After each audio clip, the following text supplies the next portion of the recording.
Tapi kira-kira nih, pelatih baru menang gak nih pertandingan pertama? Ya menang-menang aja sih. Menang lah, udah pakai. Iya, Bagus sih, bagus. Iya. Karena Piala Dunia itu rentan tuh sama hal-hal kayak gitu. Hal-hal kayak Tapi gitu. sebenarnya hal-hal kayak gitu juga jadi hal yang seru juga. Kontroversinya maksudnya. Iya. Jadi banyak diomongin sama orang-orang. Betul. Gitu. Tapi kalau Gyökeres selebrasi depan wasit kartu merah dong ya. Gua Prof, player isu. Gue Cin Replika. Kembali lagi di Berita Bola Bueste.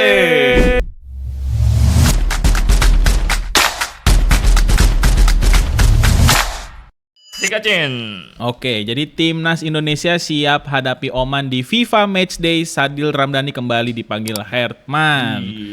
Jadi Sadil dipanggil lagi. Sadil Ramdhani jadi salah satu nama yang kembali dipanggil pelatih John Hertman. Sementara kapten baru dipegang Rizky Ridho setelah Jay Itses absen karena cedera.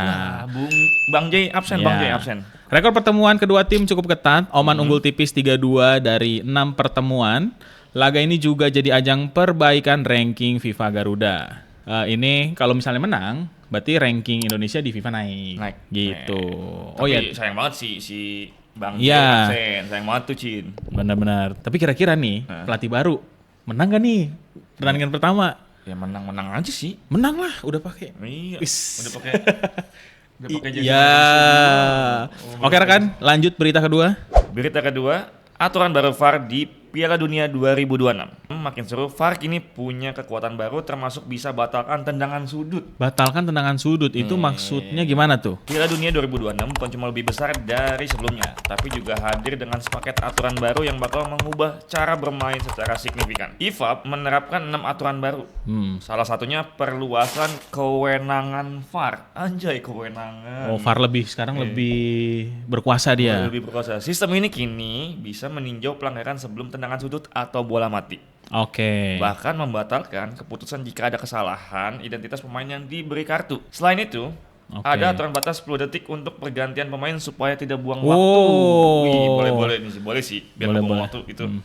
Karena buang-buang waktu tuh emang gitu aja. Gitu aja, Bang. Dan yang paling kontroversial adalah pemain yang menutup mulut ke arah wasit bisa langsung kena kartu merah. Wah, Kayak waktu Benfica Madrid. bener, itu kayaknya efek dari situ ya. Efek dari situ, jadi diperketat tuh. Iya. tuh. Bagus sih, bagus. Karena Piala Dunia itu rentan tuh sama hal-hal kayak gitu. Hal-hal kayak Tapi gitu. sebenarnya hal-hal kayak gitu juga jadi hal yang seru juga. Kontroversinya maksudnya. Iya. Jadi banyak diomongin sama orang-orang. Betul. Lanjut kita ke berita ketiga dari Okezone. Aturan baru Piala Dunia 2026, pemain yang tutup mulut ke wasit bisa langsung kena kartu merah. Itu yang tadi ya. Iya. Ini mungkin jadi salah satu aturan paling kontroversial yang pernah dibuat FIFA. Mulai Piala Dunia 2026, pemain yang menutup mulut ke arah wasit saat berbicara bisa langsung diganjar kartu merah. Aturan ini lahir dari kekhawatiran FIFA atas sikap tidak hormat pemain terhadap wasit yang makin sering terjadi di lapangan. Selain itu, ada aturan batas waktu 10 detik tadi. Sama tuh. Jadi pemain itu dituntut lebih disiplin dan nggak boleh kurang ajar sama wasit. Gitu. Tapi kalau Gyökeres selebrasi depan wasit kartu merah dong ya. Wah, itu dia. Wah, kartu merah gitu nggak sopan. Dia kalau udah golin 1 kartu merah, golin 3 gimana ya? Gimana tuh Gyökeres tuh? Apa dia ganti selebrasi begini? Wah, tutup mata gini. Tutup mata? Bisa. Tapi kalau menurutnya ini berlebihan gak sih? Mungkin berlebihan enggak. Cuma salah satu tindakan preventif aja sih menurut gua.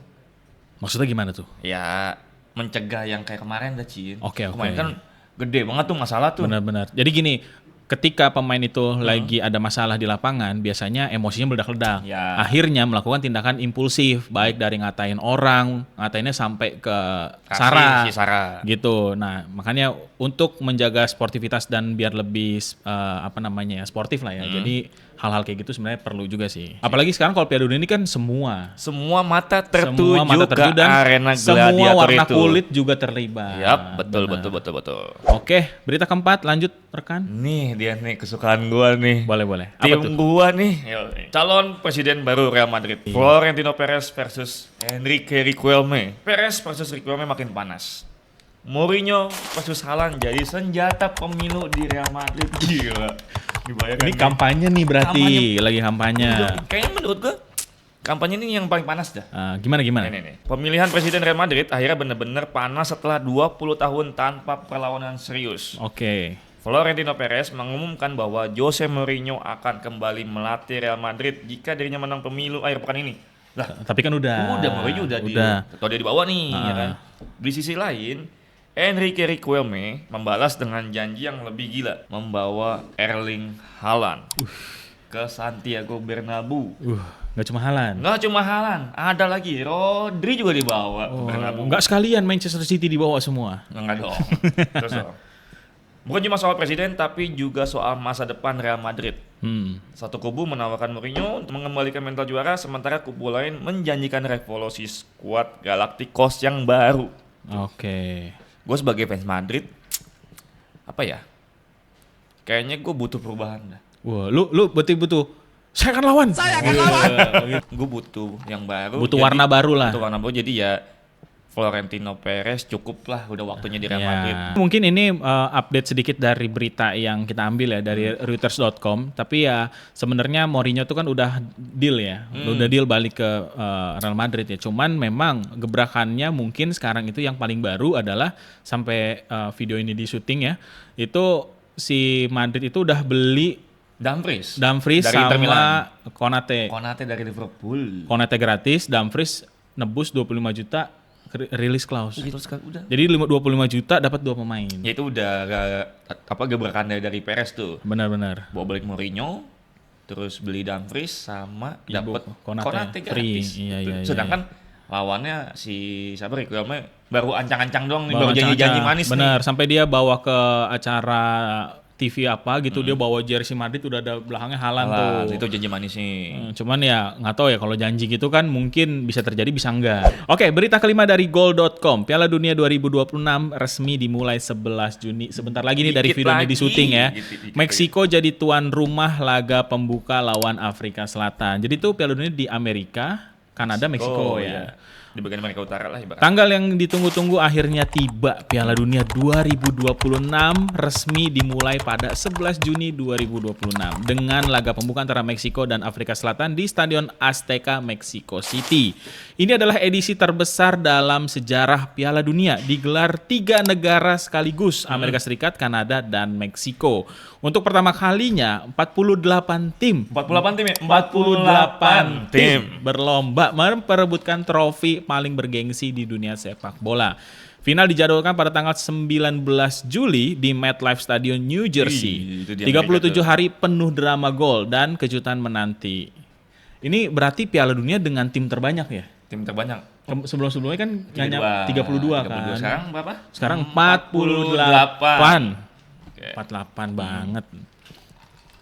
Jadi dan nanti laga pembukanya antara Meksiko dan Afrika Selatan. Meksiko sebagai tuan rumah ya. Iya, benar. Ini bakalan jadi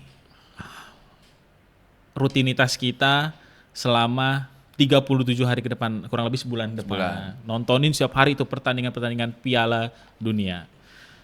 Nah, kalau lu kira-kira dukungin siapa nih hari ini? Dukungin siapa di Piala Dunia sekarang? Piala Dunia, gue dukungnya All-in Prancis 2026, All-in Prancis. Lucin. Timnas pusat. Bab. Belanda. Enggak, gua Spanyol. Lu mah mentang-mentang Barca ada Yama. Iya, gitulah. Oke lah, jadi segitu aja berita kita hari ini. Jadi sekian berita sepak bola di minggu ini. Dan seperti biasa buat teman-teman semua yang mau kasih komentar, kasih masukan, atau mau kasih suggest kita mau ngomongin apa lagi tentang sepak bola, langsung aja tulis di kolom komentar. Dan seperti biasa, follow selalu sosial medianya Bu ST dan subscribe juga channel YouTube-nya Bu ST. Sampai ketemu di Berita Bola Bu ST minggu depan. Sampai ketemu.